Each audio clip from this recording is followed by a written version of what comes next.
Alright, we're set on defrost. The air's coming out of the vents, and none's coming out of the defroster.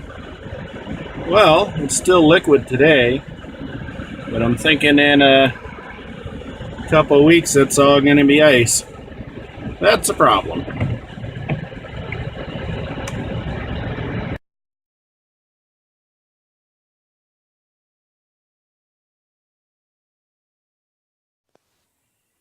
So here we are, we're in our Wagon Queen family truckster, otherwise known as our 2007 Caravan. And as I mentioned in the intro, the defroster isn't working. And London doesn't get terribly cold, but, you know, we do have normal Canadian winters here with, you know, minus freezing temperatures, and you just can't get by without a defroster. And I depend on this vehicle to get me to and from work 7 days a week. So basically what the problem is, as I said in the intro, is we're getting air out of the main vents, and we're getting a little bit out of the side vents that go onto the windows, but we're getting almost nothing coming out onto the windshield. Doesn't matter how I set this. So this switch, I'm assuming, runs off of vacuum pressure, because that's usually the way these heater controls work. And when the car is running, it takes a few seconds to do its thing. So that's normal for a vacuum setup system. So do we have a blocked line going to the engine? Do we have a broken vacuum line? Is it clogged? I don't know, and I really don't know how to diagnose it. And I don't feel like paying somebody to do it. Maybe this whole control system here is euchred and I need a new one. Now, I hate to think of what this thing costs, and that'll involve taking this whole thing apart, if not the whole dashboard, and that just doesn't sound like a fun way to spend the day.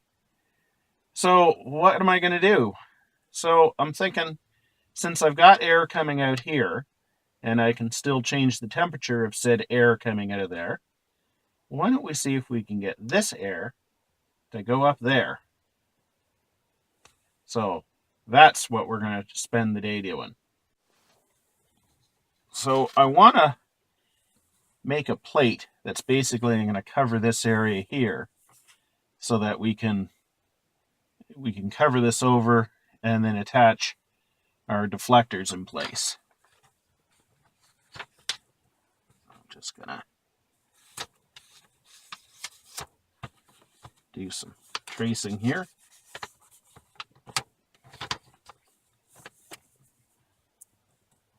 And seems to be a line here. All right, so that's basically what we're looking at. There's a line here and a line there. So we're here in my main workshop, and we're going to be using the cutting surface of my radial arm saw as a work surface. Why? Oh, well, because the regular workbench makes the hobby bench look neat as a pin. Jeff Bradshaw's got nothing on me.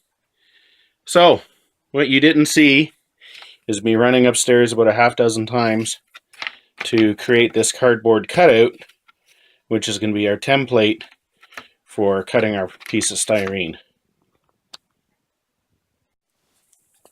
So now that I'm basically happy with this shape, I'm going to transfer it to this piece of styrene here.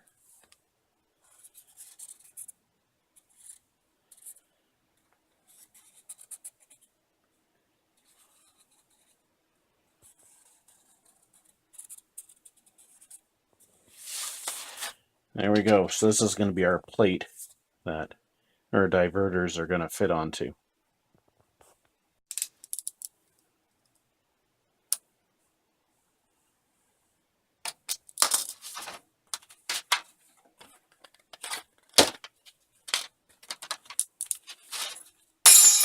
I meant to do that.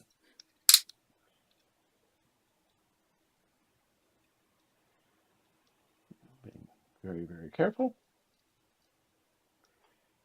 because you know this is exact. Yeah, right.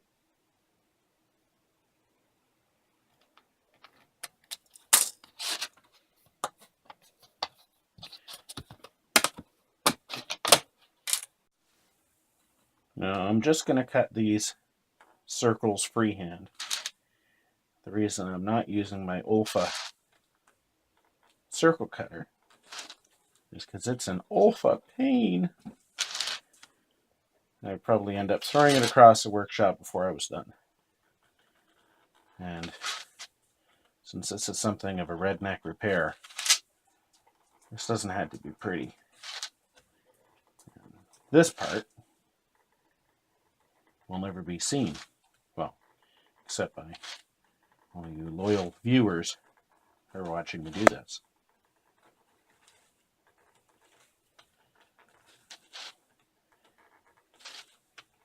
Let me know when I got to where I started. Just shout out.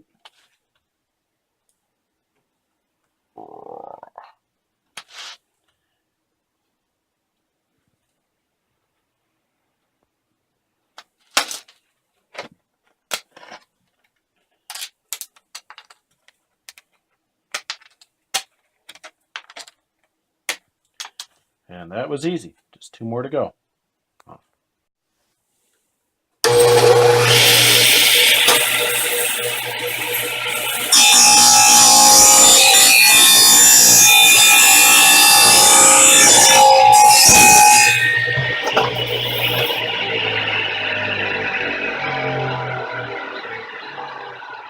You really need to be here to smell this. It's really quite spectacular.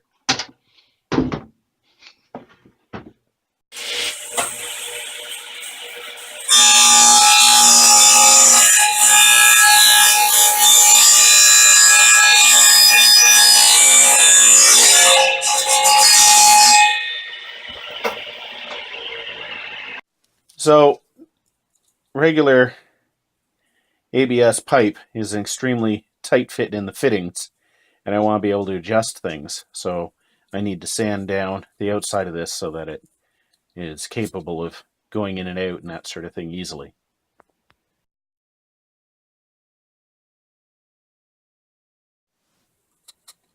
So this is still pretty tight, so needs a lot more sanding. We won't put you guys through watching that.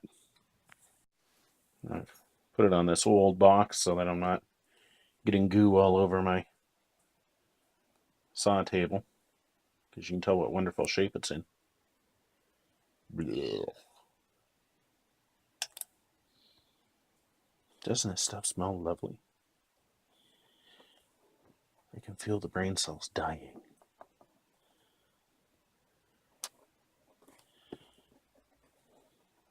That's 1.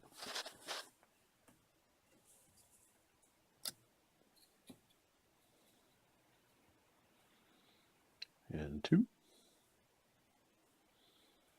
Glorp.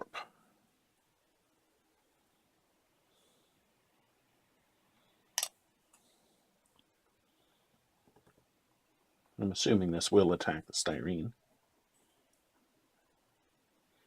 because I'm pretty sure the S in ABS is styrene.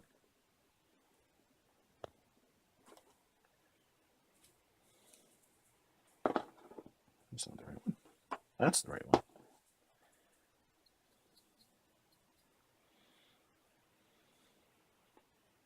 Oh no! Oh no! I made a mess! We'll find out now whether it attacks styrene.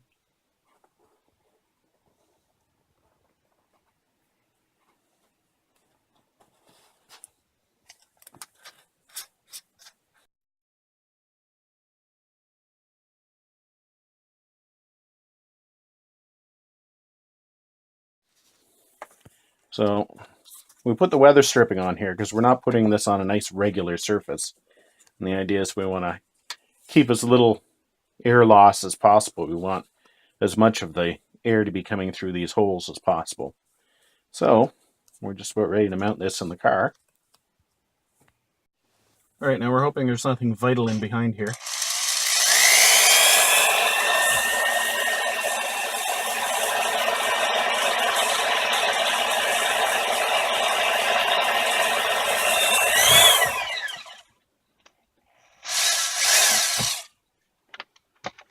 No airbags went off. Good sign.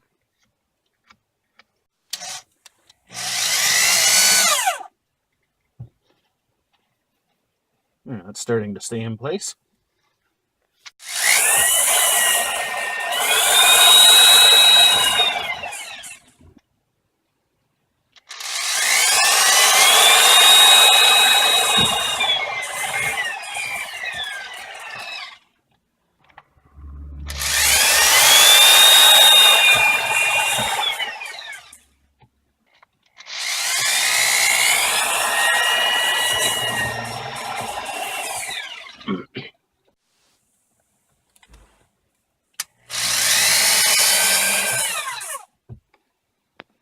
So there's our mount ready. All we have to do is put our custom built nozzles on. And there's one.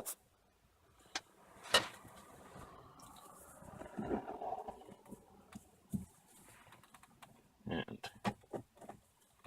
another one. And one more. I think everybody's going to want one of these. All right, so we got some toilet paper here. And we'll turn the fans on. And as you can see, we're getting some decent air blowing.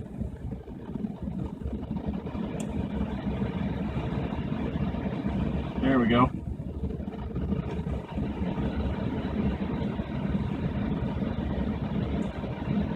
So we'll see how this does on our first really cold day. So thanks for watching this episode of Dan's Redneck Model Works and Car Repair. And until next time, keep on modeling.